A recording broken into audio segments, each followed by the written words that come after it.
Good morning, students. Today we shall learn about accessory excretory organs. Students, in our previous videos on excretion, we have already learned how our kidneys excrete the metabolic waste in the form of urine, right? Apart from kidneys, there are other organs in our body which help in excretion to some extent, and those organs are called as accessory excretory organs. Understood? Apart from kidneys, there are other organs that help in excretion to some extent, and those organs are called as accessory excretory organs. Kidney kakunda, there are other organs. అవి కూడా excretion లో కొంతవరకు help చేస్తాయి, and those organs are called as accessory excretory organs. So, shall we start learning about them? Yes. Students, there are four accessory excretory organs. They are skin, lungs, liver, intestine. Let's learn about them one after the other. The first one is skin. It is the largest organ of our body, and this skin contains two types of glands inside. They are sweat glands and sebaceous glands. So this is one sweat gland, and here you can find sebaceous gland. So we have two types of glands inside our skin. Sweat glands produce a substance called sweat. Sweat means chamata. This sweat contains water and salts. The primary role of sweat is to cool the body when the temperature outside is more. So బయట temperature ఎక్కువగా ఉన్నప్పుడు, like in summer, ఏమవుతుంది? We sweat more. Why we sweat more in summer? To cool our body, right? So the sweat, which is nothing but the water and salts, when they come out, what happens?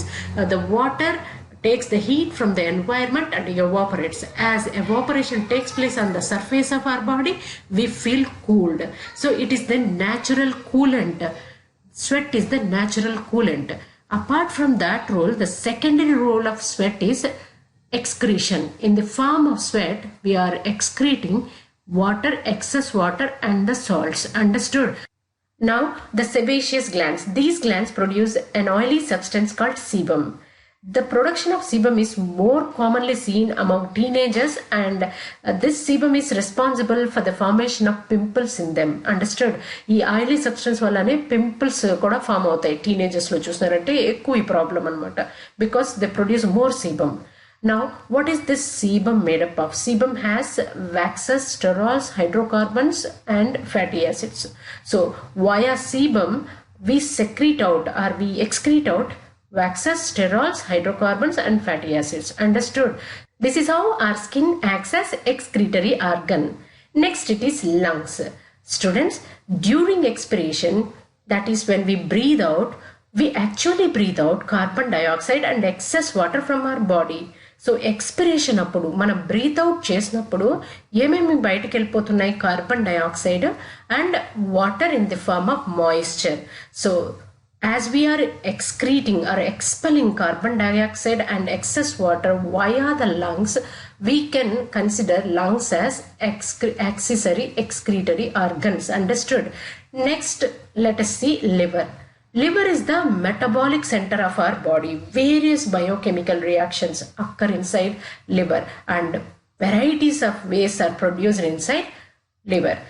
One good example is the destruction of RBC. Students, you know the lifespan of our RBC is 120 days, right? After 120 days, what happens to the old RBC? They actually go to liver and also spleen, and they get destroyed there. What happens in liver is RBC are destroyed or broken down to three important compounds called urochrome, bilirubin, and biliverdin. So RBC destroy అయినప్పుడు మనకి three compounds వస్తాయి. వాటిని ఏమంటారు?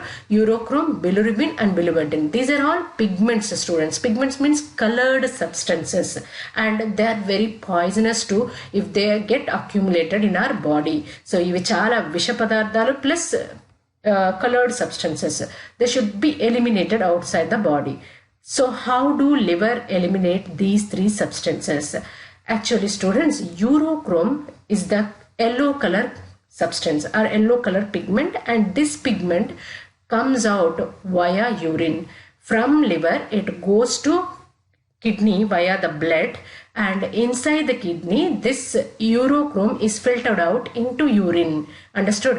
Liver నుంచి urochrome blood ద్వారా కిడ్నీస్కి వెళ్ళిపోతుంది. కిడ్నీలో ఏమవుతుంది, ఫిల్టరేషన్ జరిగినప్పుడు యూరోక్రోమ్ యూరిన్ ద్వారా వెళ్ళిపోతుంది. And this is the reason why our urine is pale yellow in color.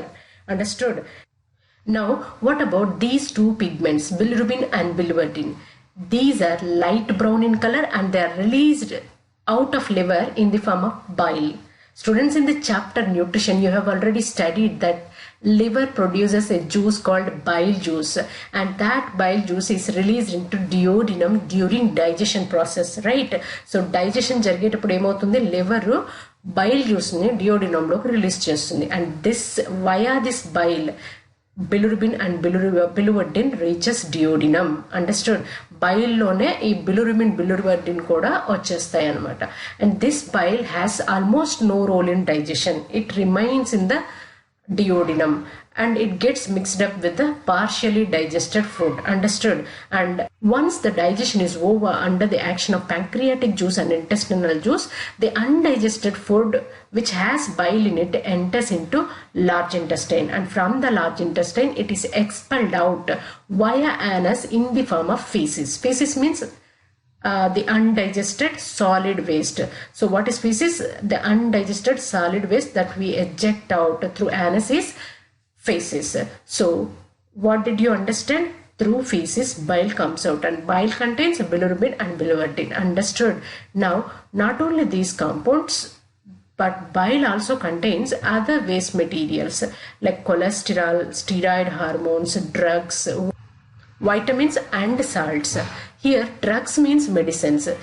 We take various medicines for different problems, right? Those medicines, after their action they go to liver, and inside the liver the medicines are broken down to simpler compounds and are released into duodenum in the form of bile, and they come out via anus in the form of feces. Understood? మనం ఏ medicines తీసుకున్నా కూడా అనమాట, అవి మన బాడీలో ఉండకూడదు. They are toxic. వాటి role అయిపోయిన వెంటనే లివర్కి వెళ్ళిపోతాయి, లివర్లో బ్రేక్ అయిపోయి సింపులర్ కాంపౌండ్స్గా మారిపోయి బైల్ లోపలికి బైల్ జ్యూస్ ఫామ్లో డియోడినంలోకి వచ్చేస్తాయి. దెన్ ఏమవుతుంది, మళ్ళీ ఇంటెస్టైన్లో నుంచి బయటకు వచ్చేస్తాయి. Understood students? So this is how liver is acting as excretory organ. Now it is intestine. In the intestine, we have small intestine and large intestine. This is large intestine. In large intestine, we have three parts, right? Colon, rectum and anus. So this is the colon. Ascending colon, transverse colon, descending colon. This folded region is colon. And this chamber is rectum. And this opening is anus. And now, the innermost lining of the colon, that is inside the innermost layer of the colon, is made up of epithelial cells. These cells absorb excess salts of calcium, magnesium, iron from the blood vessels present in this area. So every part contains blood vessels, right? Even the colon also contains blood vessels, and from those blood vessels the epithelial cells absorb excess salts and secrete that, release that into the lumen. Lumen ante space inside the intestine. What is there inside the intestine? It is the undigested food. So via the undigested food, these salts come out of anus. Understood, students? So undigested food becomes feces in the colon region. In the colon region itself, undigested food is converted into feces. How it is converted? When undigested food is removed of water, devoid of water, then it becomes feces. So from the undigested food, water is absorbed in the colon part, and the excess salts are released into it, and then it becomes feces. That feces comes out through anus and is expelled out. Understood, students? So this is how intestine is acting as excretory organ. Now besides all these organs, there are two more minor excretory organs in our body. They are eyes, which shed tears, and mouth, which produces saliva. Yes, students, tears and saliva also contains excretory materials called nitrogenous waste. Particularly, we humans have trace amounts of urea in our tears and saliva. So eyes and our mouth also acts as minor excretory organs. Understood, students? I hope you all understood what I taught today. Thank you.